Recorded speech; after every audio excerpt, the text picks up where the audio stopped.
जय मसीह की। Praise the Lord. फिर एक बार इस सुबह के समय में आप सब लोगों को परमेश्वर की आशीषें बने रहें। विश्वास करता हूँ आप सब लोग अच्छे हैं। और आज का दिन भजन संगीता 22 साम्स 22 ये जो अध्याय है, ऐसे तो बाइबल में 67 किताबें हैं, 66 किताबें हैं। पुराना नियम में 37 और 39 और नया नियम में 27। हर एक किताब में अगर हम लोग आत्मा के जरिए पढ़ते हैं, पवित्र आत्मा से पढ़ते हैं बाइबल के हर किताबों को, तो हर किताब में यीशु मसीह के बारे में हम लोग देख सकते हैं। क्योंकि यीशु मसीह के बगैर बाइबल नहीं है, यीशु मसीह के बगैर बाइबल में का कोई किताब नहीं है। मगर आज भजन संगीता 22वां अध्याय साम्स 22 चैप्टर, ये बहुत ही पसंदीदा भजन संगीता है।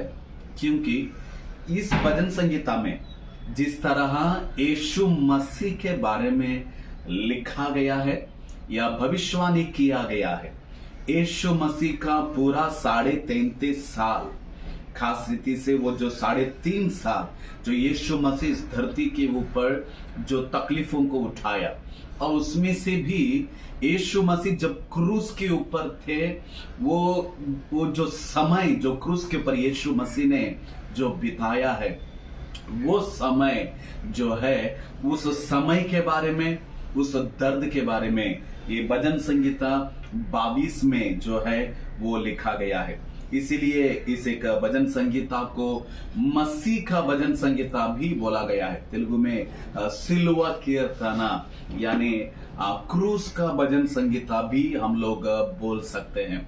क्योंकि यीशु मसीह का वो जो दर्द और यीशु मसीह का जो पीड़ा जो उसने क्रूस के ऊपर जो उठाया है, और उतना ही नहीं, यीशु मसीह के तकलीफें और यीशु मसीह का जीवन और यीशु मसीह का पुनरुत्थान और यीशु मसीह का आने वाला जो समय, आने वाला जो पीढ़ी है, ये भजन संगीता 22वां अध्याय में हम लोग देखते हैं मेरे प्यारों।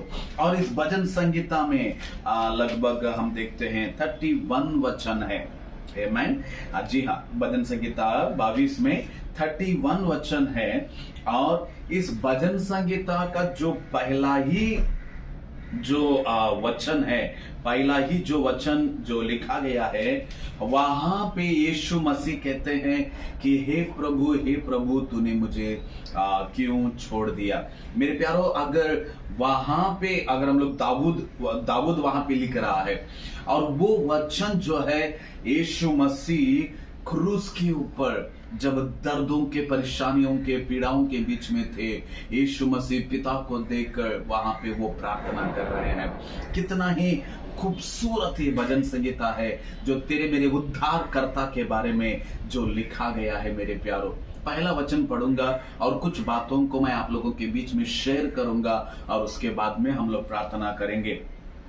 पहला ही वचन में अगर हम लोग देखते हैं, ये जो भजन संगीता है 22वां जो भजन संगीता है, वो हिंदी में ऐसा बोला गया है कि अब में लेशर, अगर तेलुगु में हम लोग देखते हैं आयलेत शहार बोल के ये भजन संगीता उस राग में लिखा गया है।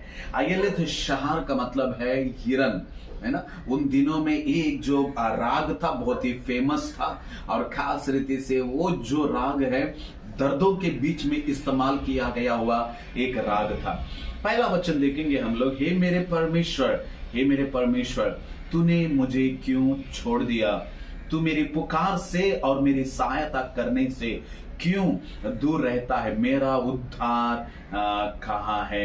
जी हाँ मेरे प्यारो, यहाँ पे दाऊद जो है कहता है, हे मेरे परमेश्वर तूने मुझे क्यों छोड़ दिया है। यीशु मसीह भी जब क्रूस के ऊपर वो आखिरी पल में हम लोग देखते हैं, यीशु मसीह कहते हैं, हे मेरे परमेश्वर। पूरा 3.5 साल, इवन जब यीशु मसीह 12 साल के थे, हर एक समय वो पिता परमेश्वर को परमेश्वर बोलकर नहीं पुकारे, मगर उन्होंने पिता फादर बोल के वो पुकारते थे। पिता ने मुझे भेजा है, पिता की ओर से मैं आया हूं, पिता का मैं काम कर रहा हूं, पिता के काम में मैं लवलीन हूं। हमेशा यीशु मसीह पिता पिता बोल के बोलते थे, मगर जब यीशु मसीह क्रूस के ऊपर थे उसी समय में वो कहते हैं कि हे परमेश्वर, तूने मुझे क्यों छोड़ दिया।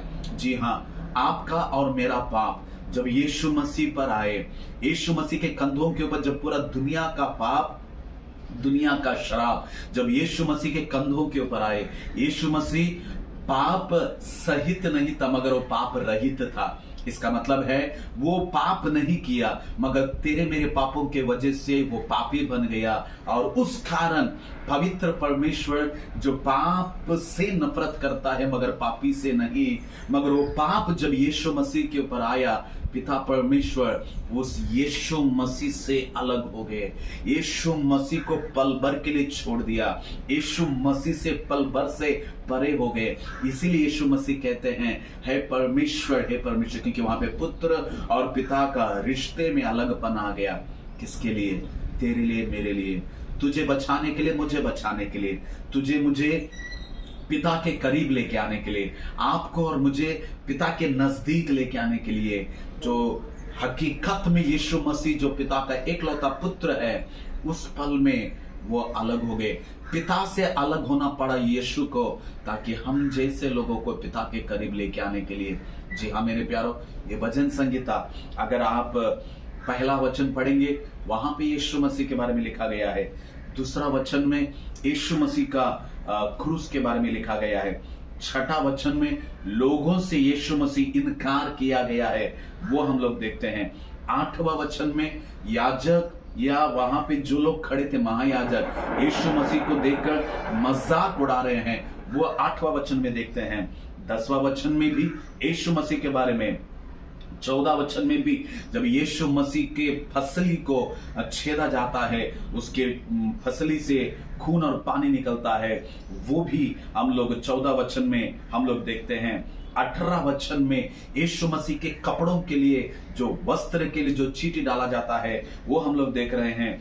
21वां वचन में मंदिर के बारे में देखते हैं। 24वां वचन में पिता परमेश्वर यीशु मसीह का प्रार्थना जो है पुकार कान लगाते हैं वो देख रहे हैं। और 27 वचन में यीशु मसीह की वजह से आप और मैं उद्धार में आए हैं, हम वो देखते हैं। और 29 वचन में यीशु मसीह का पुनरुत्थान यानी आने वाला पीढ़ी यीशु मसीह की क्रूस के वजह से, यीशु मसीह की कुर्बानी की वजह से आने वाला हर पीढ़ी यानी हम यीशु मसीह के पास आ रहे हैं, वो इस भजन संगीता में लिखा गया है। सो मेरे प्यारो, ये भजन संगीता कितना इंपॉर्टेंट है, 22वां भजन संगीता, क्योंकि तेरे मेरे उद्धारकर्ता के बारे में लिखा गया है।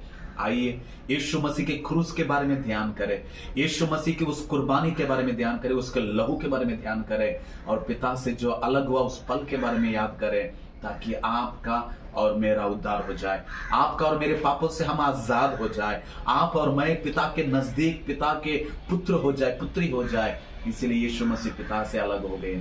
प्रभु को धन्यवाद दे, यीशु मसीह पे ऊपर विश्वास करें, यीशु मसीह को अपना उद्धार करता माने, क्योंकि वही पापों से आजादी, उद्धार देने वाला परमेश्वर है। प्रभु धन्यवाद यीशु मसीह आपकी कुर्बानी के लिए, आपके लहू के लिए, हमें पिता के नजदीक करने के लिए आप पिता से अलग हो गए। और वो पल आ गया जिस समय में आपको ये कहना पड़ा, पिता नहीं परमेश्वर। मेरे प्यारे परमेश्वर, हम आपको धन्यवाद देना चाहते हैं आपके प्यार के लिए, आपकी कुर्बानी के लिए। सारी आदर में हम आपको देते हैं, यीशु के नाम से मांगते हैं, आमीन।